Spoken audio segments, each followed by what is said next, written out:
Mozza Multifunction Stalk, nuovo prodottino uscito da Mozza e che va ad aumentare quella che è l'offerta di prodotti per le simulazioni di guida camion, ma anche per tutti quelli che amano guidare all'interno di mappe cittadine o di mappe open world. Ma ragazzi, banda alle ciance, sigla!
Ciao ragazzi, Multifunction Stalk, nuovo prodotto che va ad arricchire le nostre postazioni per rendere sempre più verosimili a quella che è un'auto reale. Voglio iniziare subito a dirvi che si integra sicuramente molto bene con tutti i prodotti Mozza. All'interno della confezione ci sono anche dei distanziali che possono essere utilizzati anche per essere montati su basi R3, R5, ma c'è piena compatibilità naturalmente per tutte le basi Mozza.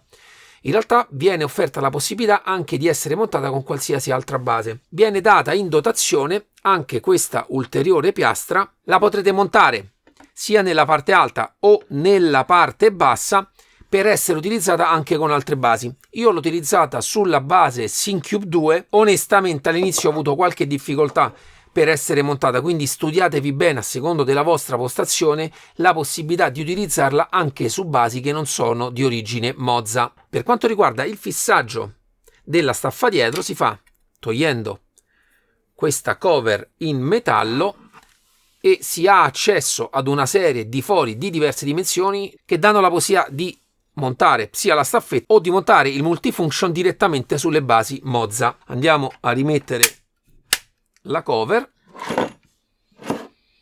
All'interno della confezione troverete anche questa altra prolunga che si adatta proprio ai quick release Mozza, e questo perché, come vedete, la profondità che prende questo gadget va a mangiarsi praticamente quasi la totalità del mozzo del quick release e quindi necessita comunque una prolunga per essere utilizzato. Naturalmente da una parte c'è la parte femmina che andrà ad agganciarsi alla parte maschio della base e ripropone un maschio dove andrete a montare il vostro volante. Nel mio caso, come ho detto, l'ho utilizzata sul Syncube 2, avevo già una prolunga della parte del mozzo. Andiamo a vedere la costruzione. È tutto in plastica ad iniezione, sia la parte del corpo che la parte dei bracci multifunzione che potrete utilizzare, che praticamente sono comunque anche materiali di cui sono fatti anche nel reale sulle nostre auto. E devo dire, a livello tattile, sia di feedback quando andate ad impostare le frecce oppure andate ad utilizzare gli abbaianti o anche dell'altra levetta di servizio che sta qui sotto, quella dei tergicristalli, ci sono in totale 28 funzioni che potete assegnare all'interno dei vostri giochi. A livello software non ci sono particolari regolazioni. Potete scaricarvi il Mozza Pit House per andare a vedere il corretto funzionamento di tutte le funzioni, ma in realtà non vi servirà mai perché fondamentalmente sono degli interruttori che si attivano e dovrete soltanto configurarli all'interno dei vostri giochi preferiti. Probabilmente darà il meglio di sé su Farm Simulation, Truck Simulator o anche per esempio a chi ama su Assetto Corsa con le mod che replicano percorsi cittadini o percorsi di montagna e amano guidare all'interno del traffico. Sicuramente darà un livello di immersione maggiore. Naturalmente è super consigliato per chi ha basi Mozza C'è anche nel loro shop la possibilità di montare un volante dedicato stile camion che si adatta benissimo con questo genere di gadget qui. Penso che per gli amanti del genere sia un ottimo acquisto. Parliamo di un prezzo di 215 euro più spedizione. Naturalmente lascerò tutti i link in descrizione per poterlo acquistare. Cerco di farvi vedere e sentire i rumori che fa in tutte le sue funzioni. Ragazzi, è praticamente come quello che abbiamo nelle nostre auto, questo per i vari livelli di tergicristallo. Molto molto carino. Una particolarità è che per esempio ha integrato anche il sistema di ritorno quando mettete la freccia, come in realtà c'è sulle auto vere, cioè quello in cui per svoltare mettete la freccia, dopo aver girato la freccia in automatico ritorna nella posizione di partenza. Devo dire, anche se tutto materiale in plastica, a livello di sensazione di robustezza non ho trovato nessun tipo di problema, perché lo trovo al pari di quelli che vengono montati anche sulle nostre auto. Non penso che ci sia niente di particolare e di diverso. Non ci sono quindi poi altri particolari test che si possono fare su un prodotto di questo tipo. Spero che il video sia piaciuto agli amanti di questo genere di simulazione.